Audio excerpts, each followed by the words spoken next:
we really have to learn the difference between wants and needs, right? And wants always outweigh the needs. You know what I mean? Everybody wants everything, but what do you really need, right? And this is where the money just starts going away. You wonder, why am I broke? Why I make money? Why am I broke? Well, you're spending more money on wants than you are the needs, right? Yeah. But it says here also, so the majority of educators were not given a financial education course and feel unprepared to teach the subject. Many lack the confidence to teach it to the students, which tells us in school, right, as you're going through high school, or maybe even share with everybody in college. I mean, back to school, what did you learn in school about financial literacy? Yeah, that was one of the main things that we had discussed, especially getting into college and especially after college. Looking back at it, some of the things that you learn in school, and although the early education stuff, I think you're just trying to figure out your way. They're teaching a lot of history, right? English, and dotting your I's, crossing your T's, doing things the right way. But as far as preparing you for the real world, there's no courses that teach you how to balance a checkbook, right? It teaches you math and numbers, and you would think that you can ideally figure that out, but it's not an inherent course or anybody that says, hey, listen, this is going to be a major part of your life after school. Is whatever path that it takes you on, whatever you find that you want to do, you're still going to need to figure out your finances, your money, balancing a checkbook, paying taxes, understanding, the wants and needs, like you said, of saying, here's how to really set a budget, and as much as in high school, especially, they skip over a lot of that. But even in college, once I found my major and I went into hospitality management, they had a few courses that were geared towards that. I remember one of the courses when we were running through statistics and probability is that for me, because I was going into the gaming side, we played craps. And we actually ran through math and statistics because it was catered a little bit more towards what I was going to use. Right. But when you think about the early education, if somebody could have said, okay, here's something you're going to need to know and plan in the back of your mind, pay yourself first. Or when you start going and actually making money, having a savings account, the difference of savings and checking, not just all of one lump sum of money. This is what you have, and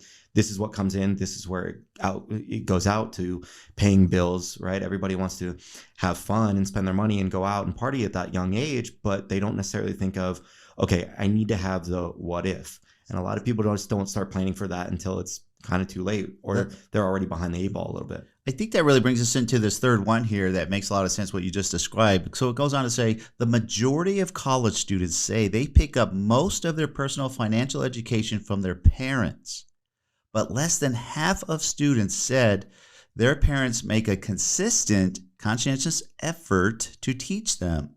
About 70% of college students say their parents are their main source of information. So you just described, right, how during that age bracket, 15, 20 to 21, that we really are leaning on our parents, but not, I don't think people are verbal about it. Like, hey, mom, hey, dad, teach me this, right?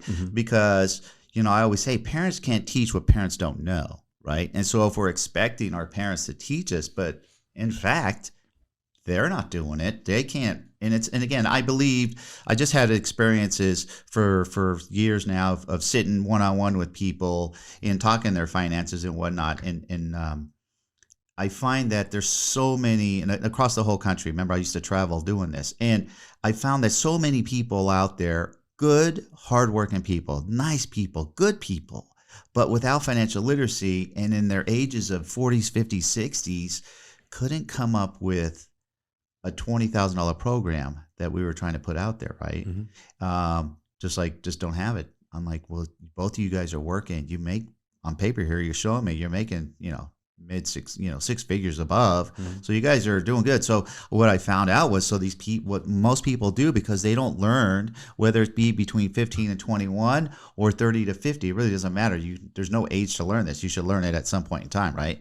That they weren't, implementing separating them into, you mentioned having a checking and a savings, because if most people only have a checking, they start commingling money, and you never really know where you sit now. Like, am I spending the bill money on the want, right, instead of I need to pay the power bill? Sure. You know what I mean? Or I want to go for the weekend wherever. And so it's real important, which you learned early, like, I don't want to commingle my money.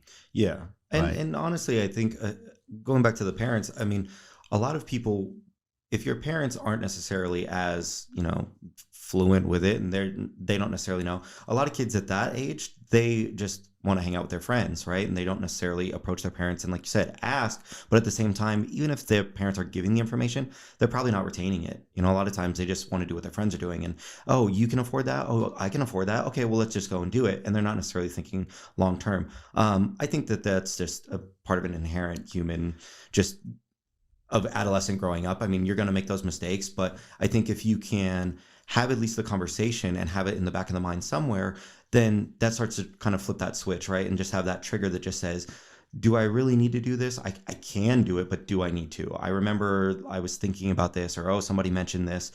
For me, yeah, a lot of those conversations didn't necessarily come with my parents, but they came with a couple of friends. And as I wanted to grow in business, I tried to find some mentors and I tried to find some other people that I could talk to. Obviously, I had many conversations with you, my other aunt growing up. My parents, they did what they could to instill a lot of other values, but unfortunately, financial and money wasn't necessarily at the forefront. So what do you think? I mean, we got listeners out there probably in your same, age bracket, mid 30s or what have you, and you've got a couple of young kids at home. What kind of advice would you give them if they're maybe maybe getting ready to get married, maybe married, getting ready to have kids?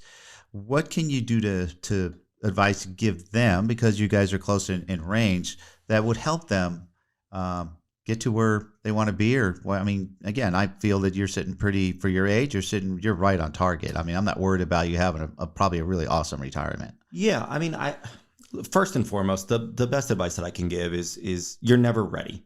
I think a lot of people want to say, well, let's hit this point, even if you are goal oriented, or even if you are financially savvy, and even if you want to say, look, I just want to get to this point and then we'll be ready. You're never going to be ready. So whatever it may be, whenever it happens, you're going to figure it out. There's a lot of people in a lot worse situations than you that have kids that end up just figuring it out, whether it's a support system from friends, family, coworkers, or all of a sudden that inherent parent just values and those traits that they just pop up and you just kind of figure it out. So the first and foremost I would say is don't plan, don't wait too much. If you are, getting married, enjoy that part of your life. Enjoy getting married, do that. If you are talking about having kids, just do it, dive into it. It's the most rewarding thing you'll ever do in your life. I think to have that is going to be important because that's what will help you set a goal, right? So at first, when you're making money, I would say, okay, we're making it and we're maybe setting some money aside for the what ifs or some of those wants, maybe not necessarily need, and for things that may or may not come up. Oh, let's look at maybe traveling. Oh, let's take a little vacation. Let's save up and buy that big TV or renovate the house or whatever you guys decide that you want to do. But I think that when you start having a family, when you get married and you have kids, that all of a sudden starts to set that path for you. And now you all of a sudden are taking the backseat a little bit. And you know that you're not just saving for things that you want or need, but what your children are going to want and need, or setting up things for you and your wife in the future of what you're going to want and need, maybe after kids. And so that's what really will help set that roadmap a little bit more.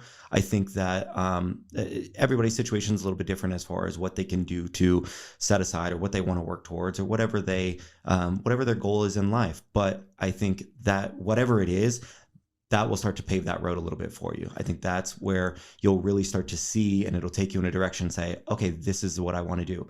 For me, it was always working. I always wanted to work. Work was first. I just wanted to dive into it. And it wasn't until I met my wife and started having kids that I was like, okay, this is what I've worked towards. Now I need to shift that a little bit more. Family is now first and work is not first. It's allowed me a lot of freedoms to provide for my family and do things. Obviously, I still need it, but I'm now working towards them, not to further my career, but to set up our family for the future. And that changes the mentality a little bit. Okay. All right. So, I mean, what you're saying is basically what I teach, which I think at the early age, the sooner that you can develop the right habits with money, right? Because habits, whether they're good or bad, can really hurt you if they're bad. And even the good ones, you got to be careful of, because I'm a huge believer in goal setting, right? You've got a goal. I want to buy a house, or I want to take the wife on vacation, but you're putting money into different buckets, right? And saving for that specific goal. I think if everybody out there can have the right mindset of money as a tool and not using it as just freelance Yahoo, let's just do what we want, which unfortunately seems to be what is the norm, right? Yeah. That you were more self-disciplined with your time and your money. And I always just say, listen, you've got to learn how to act different with your time and money if you want to end up having some sort of financial success in life. Not because there's a lot of people that have success in life, but not financial success, Sure, right? yeah. And all money does is give us options, Hmm. period, right? The more you have, the more options are available to Absolutely. you. And the less you have, the less options are available. But everybody wants more options. It's natural. We're humans, right? We want the brand new car every 2 or 3 years. Hmm. We want to wear the nice clothes. We want to go out to nice dinners. But I think, if you self-discipline at the early age and create those habits of distinguishing wants and needs, you're kind of a clear case here of showing how you're really reaping benefits of your hard work. Like you said, you're really work oriented. Yeah. I And think you have to be, because if you start too late, then you look back and you have some of those regrets, and then you say, "Oh, I wish I would have done that differently." And I still have some of those. When I was in my early 20s, I was busy working and going to school and working towards a career path that other people were partying and having fun. And I don't feel like I missed out too much. I missed out on a few life experiences, but I was able to wait a few years, and then in my later 20s, our parties were on the beach or in other countries, and we got to do things. So you just do it a little bit differently.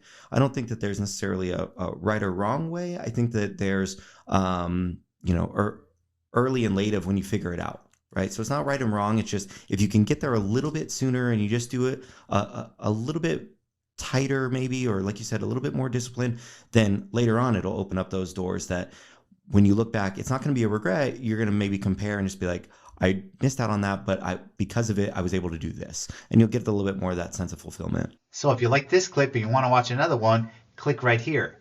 If you want to watch the whole podcast episode, then go ahead and click right here. Okay?